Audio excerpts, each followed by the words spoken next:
ABP અસ્મિતાના web page સાથે હું પૂનમ. સુરતની ઘટના કે જે એક 19 વર્ષીય યુવતીએ આપઘાત કર્યો અને કારણ હતું એક સગીર.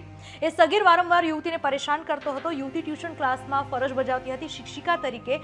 છેલ્લા કેટલાય મહિનાથી આ યુવક તેને પજવતો હતો અને પરિણામે આવ્યું કે યુવતીએ આપઘાત કરી લીધો.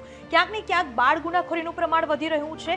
બાળ ગુનેગારો હત્યા જેવી ઘટનાઓને અંજામ આપતા પણ ખચકાતા નથી અને કાયદા પ્રમાણે જુવેનાઇલ જસ્ટિસ એક્ટ અંતર્ગત જ તેમની સામે કાર્યવાહી થાય છે અને એટલા માટે જ કદાચ બાળ ગુનાખોરીનું પ્રમાણ એટલી હદે વધી ચૂક્યું છે કે દેશમાં ગુજરાત 6ઠ્ઠા ક્રમે આવે છે બાળ ગુનાખોરીમાં.